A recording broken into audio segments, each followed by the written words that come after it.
The world isn't simple anymore. And on the Walden Pond podcast, your host, anti-fraud expert Vince Walden, is talking to experts about the technology and compliance trends you need to know about to keep your compliance and fraud detection programs relevant. If you're looking for insights that are practical, timely, and innovative, welcome to the pond.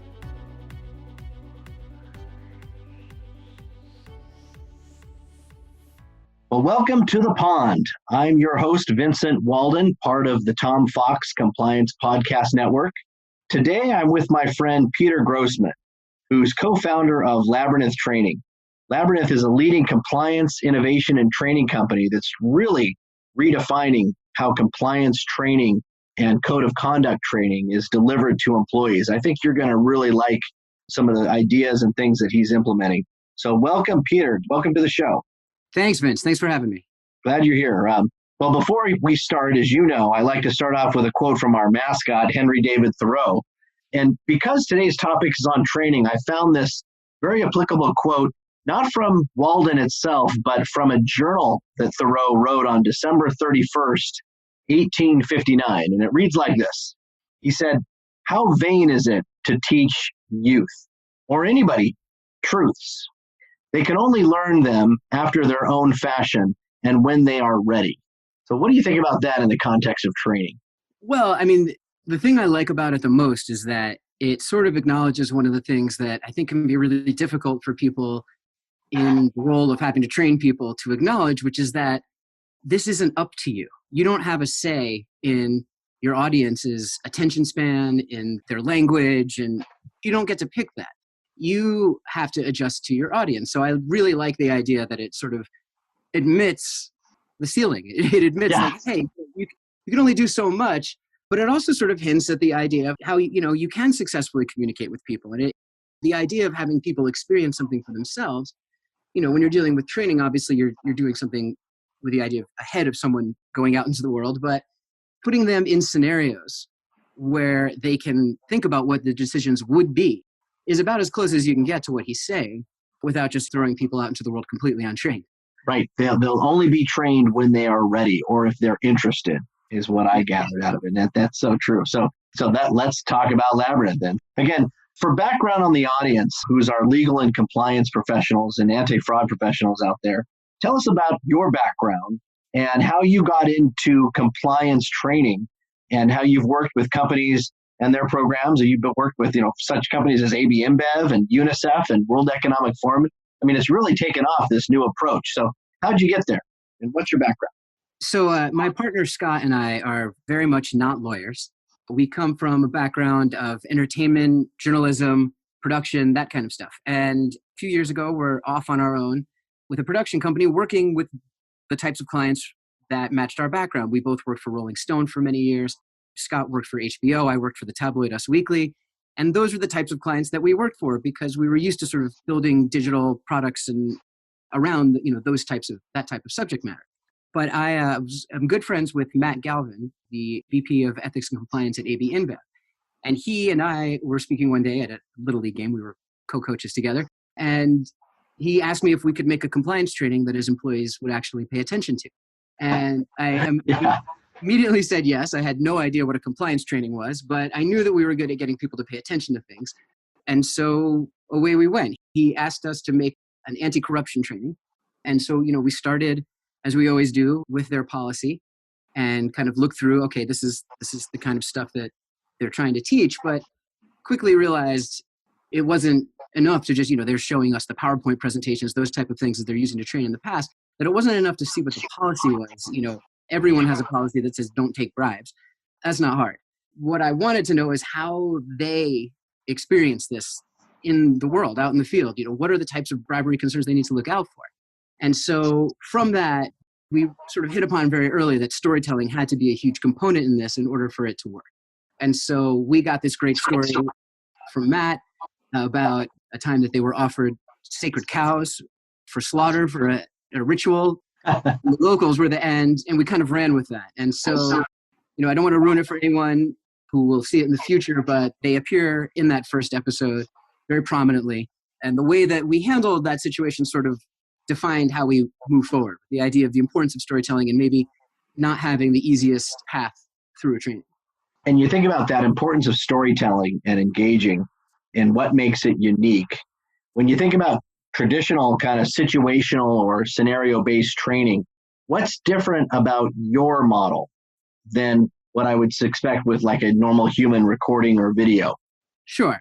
First thing I would say is that they're animated. Not that there isn't other animated material out there, but we use animation for a few different reasons, but I'll get to that in a second.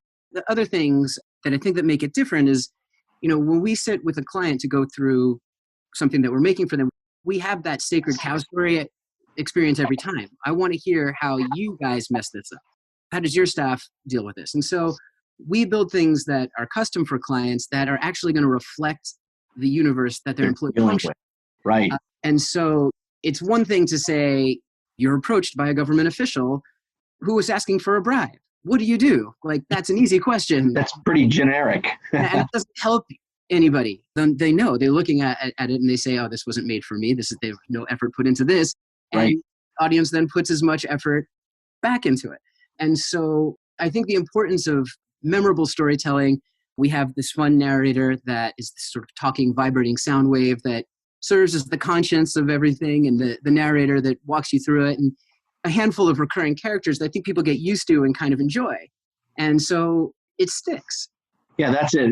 When I think about that voice that you have, it reminds me of exactly like the HAL 9000 in Space Odyssey, of just like this omnipotent voice of wisdom that's making it practical.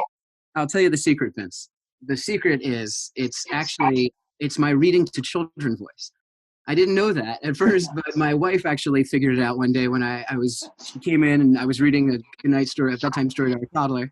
And she's like, oh, it's storytelling sound wave. And I'm like, oh yeah, that's what it is. Oh my God. Yeah, most of the time it's your voice, huh? That's awesome. Yeah, you want to be calming and reassuring. You want to be positive. The employee that's taking it is often a character, and they're never the villain themselves, because we don't portray people, it's not as simple as the good guys and the bad guys. We understand that everyone that's taking this wants to do the right thing. It's just putting them in positions to succeed, right? And so the way you do that is you get stories across them, these policies across to them through the story. Then it sticks in their brain. Anyone who's talked to me about this has heard me quote this Stanford study that was done where they gave two different groups of grad students the same 12 cards with 10 words apiece on them. So you had to memorize 120 words. And the first group just uses rote memorization. They have to stare at them, do their best to remember. The second group was given the same amount of time, but was told to construct little mini narratives around each card. And when the results came back, the ones who used the narrative remembered 93% of the words, whereas the ones who only used rote memorization only remembered 13% of the words. What, 13? Yeah, and that kind of difference, a 700% difference, makes you realize, like, that's the way the mind works. That's the way we get information. We retain it by attaching what we know to things that we can relate to stories that we understand. Yeah. And once you kind of understand that, you realize that you just can't do it any other way unless you don't have any concern about whether or not people are going to remember. Yeah, that's how you make it sticky. The old saying of facts tell and stories sell is what works. And you need both, right? You need both. You need to work in the facts around a story, though, that's interesting. And that's key. And we're not policy writers. I've never written a compliance policy, nor will I ever write a compliance policy. That's the textbook. That's what you guys do, right? You guys write the policies. And we're just the teacher, like the cool professor that you had in school that takes the textbook and says, all right, this is the information we're going to have explain it to you in a way that you're actually going to remember. And he has the cool stories, and you remember that class and you love that class. It didn't matter if it was going to be your favorite class coming in. It's the professor that made it fun and interesting. And it's never the professor that just reads it out of the textbook, right? No one remembers that class. They remember the ones that engage them. Of course. Well, Professor, what topics do you typically address? I know we talked about anti-corruption, but in terms of what you've built out, what are the types of categories that you're building out for compliance officers?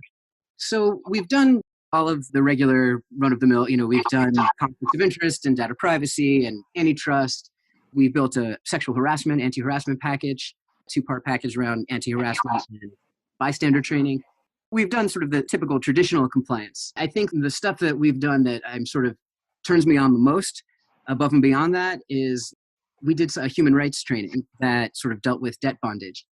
that is initially for ABI in conjunction with some help from the World Economic Forum and the IOE. And so when you work on something like that, I mean, I was completely ignorant to that. I didn't know what debt bondage was or how it worked, and so to be educated on it, and then also to be able to make something in our style that was still, applicable and sort of honest to the subject was incredible. And so yeah, that is cool. Those are the kinds of moments where you go like, wow, people are going to see this and, actually learn something that will make a difference. It feels really good to do that. It's all fun. When you get to reach out a little bit beyond that, we made a masks training, like, the importance of wearing a mask, that had a little jingle in it recently. And like, that stuff's really fun for me because we get to sort of stretch our legs a little bit. Yeah, that's what I was going to comment. You and Covington and Burling did that joint kind of public service on how to put on a mask. And frankly, I was kind of like disappointed to know that CDC recommends that you have to wash the mask every time you go out with it. Frankly, I'm not doing that. That's a little bit overkill. That's what they recommend. But I didn't hear that until I saw your public service announcement. You learn a lot narrating things. Yeah. I'm aware of so many more things than I used to be aware of now. That's right. Well, one of the fun things was I love the training videos that I've seen of yours that there's no correct answer. And for my compliance officers and for the compliance folks out there, think about these scenarios in terms of making it stick, where they have to choose A or B, and both are wrong. Both basically get you in trouble because in many cases, these situations are complex. And the message there is it all leads back to compliance. Consult, consult, consult. And can you describe those scenarios that you built out that's really been engaging in that like no correct answer scenario? Sure. This was the one, I think, argument I really had with Matt when we were first building out the ABI stuff, is that I realized pretty early in the process with certain topics that the message is, if you're trying to send a message, for example, in the anti-corruption episode, if you're trying to send a message that there's a good path, a bad path, you're not teaching the right lesson. That's just not the case. There is no magic path that your employees can walk where they won't encounter threats of corruption. It's just part of doing the certain types of business. Right. What you want to teach them is that there are issues down what seem like all sides. And so we built one of the scenarios in that first episode, the anti-corruption episode, where the answers all lead you, like you say, to different types of trouble. It's really more of a personality test than anything. Would you take the meeting with the governor or would you not? It doesn't matter. Either way, there's trouble. And we want to teach you the trouble that is waiting for you down both paths. So you always see what happens if you had chosen the other answer as well. But the idea is to say, what we're teaching you here is not how to walk a perfect path. What we're teaching you here is that there's danger down multiple paths, and you're going to have to deal with it in different ways. And the one answer that we will never, ever, ever have available to the user in our trainings is call compliance, right? Because then you lose the engagement. You build up this idea with all this storytelling of, a chief trying to sell you cows or a crooked governor that wants to take a meeting with you. And then all of a sudden you offer the obvious answer, you sort of ruin the moment. And so we want to keep people engaged, not just because they saw a cool story and they got to click on buttons and things, but also when it gets to the point where they're actually asked to think, we want them to think critically. We want them to be engaged in it and go, what would I do in this situation? Because there isn't an obvious answer. And people want to get the right answer. And what was engaging to me when I did the course was I was mad because I didn't choose the right answer, but there is no right answer. And again, like me, I want to get an A, and I couldn't through your training, and it made me mad, and which was what made me remember it. Well, I certainly don't want you to have the experience of being mad at us. Yeah. I would say that I think that it is a typical lawyerly experience to be frustrated by there not being an automatic right answer. And the right answer is given. You go down one path, you say, nope, this was the trouble that was waiting for you here. Then you're told, no, don't worry, there was trouble down that other path too. And then you get the right answer. It's just that you don't have the experience of getting to select it at first because we want to keep you focused on the fact that there's trouble down both paths. Now, that being said, we don't do that always. For example, when we built our harassment bystander training, in that training, the message is just do something. Anything that you do in that situation is positive. It's standing by that's the problem. And so when we built that training out, there are a lot of A/B choice points, but all of the answers are right because we want people to have the experience of, I did something. Oh, that's good. You're constantly getting positive reinforcement. So when you're faced with the issue of you've just witnessed harassment, do you tell a supervisor or do you try and break up the situation? Well, you have to do both of those things. And it doesn't matter if you break the situation up, the sound wave comes in and tells you good job and says, hey, let's go report that. And then you go and report it. And the supervisor says, hey, thanks for telling me. But if you go to the supervisor first, she'll say, great job coming to tell me, I'll report it. Now make sure you get over there and break that up. The answers don't have to always all be wrong, and they don't have to always be right. Sometimes there is a right answer. We'll allow for that. It's just the object of the exercise is to keep people engaged, to keep the intention on something. I can't really even understand sort of the counter argument. I think about it in my own life. Like if I'm going to the kitchen and I'm staring at my phone, looking at my Twitter feed, and my wife asks me to bring her a glass of water, like there's a very low likelihood that I'm going to have heard her. The task is just not going to get accomplished. It's not a complicated request. It's not a matter of how she asks it, but I'm only going to get it if I'm paying attention, if I'm listening. Now imagine if she's asks for tea with honey but no milk and the double dark chocolate Milanos and some ice cream. Like, now I'm really not going to get that. And that's what you're trying to get people to take in, is not a complex order, but a few things. And if they're not paying attention, and to be clear, and me reading my Twitter feed scenario, that's on me. But if you don't have people engaged, they're not going to remember anything. And if you do, you'll be shocked at how much they can take in and will. It just sticks. Yeah. Well, and again, in that sacred cow scenario, that became a mascot for InBev, and people were even making T-shirts around them to save the cow. And that's the ultimate kind of, when a compliance message becomes kind of a battle cry for awareness, and that's a successful scenario. So definitely one of the coolest moments of professional moments I've ever had is walking into their offices and just seeing people walking around with a T-shirt that says "Save the Cows," and you're just like, wow, that's like the closest I'm ever going to be a rock star. Like someone's wearing our T-shirt. Yeah, and you're not even at Chick-fil-A. You're at a beer company. Yeah, exactly. And it's like, well, what does that have to do with anti-corruption? It's like, well, nothing, but also now for them, everything. Because you'd explain it. You're not going to get your general staff to remember every fine point of the FCPA. That shouldn't be the goal. But they will remember the cows. And so they'll remember that scenario, and they'll remember how they felt in that moment, what they were supposed to do, what they weren't supposed to do, most importantly. It teaches that kind of necessary, what I like to call corporate mindfulness. Just like, hey, being a go-getter isn't everything. It's great. It's great to have ambition, but it's equally important to stop and think.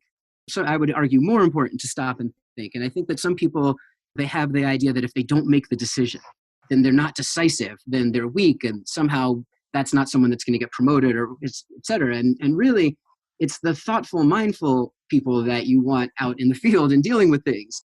And so, that's part of what we're trying to teach, is the idea of take a minute, think about, you don't just react, and you're not in this by yourself. There are people that you should be calling here. You don't have to just jump. If you buy the cows, you don't buy the cows. Either one's a problem. What you were supposed to do is stop and think. Stop and think and call compliance. Well, listen, we've got time for one last question, a quick question. But as you think about compliance professionals out there listening to this, and again, I've talked to many of them, and they're really, as they think about 2021 in the current COVID, or hopefully it'll be post-COVID come 2021, but for sure remote work environments have changed things.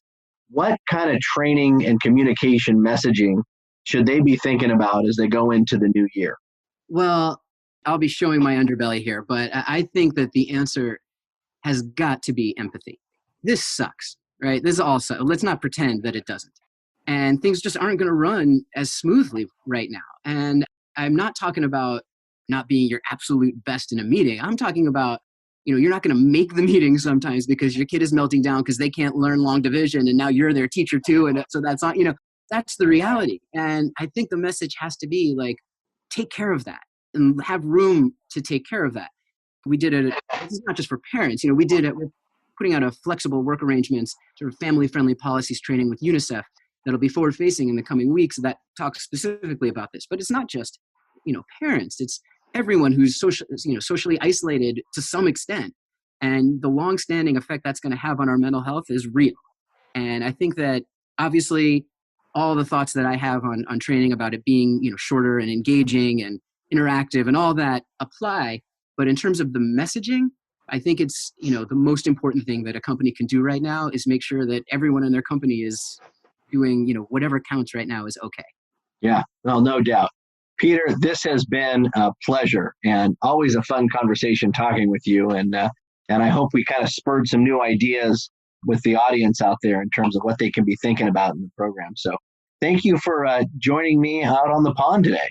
Thanks for having me, Vince. My pleasure. All right, we'll talk to you soon. Thank you for joining us for this episode of the Walden Pond Podcast. Make sure to subscribe so you never miss an episode and help spread the word by leaving a review.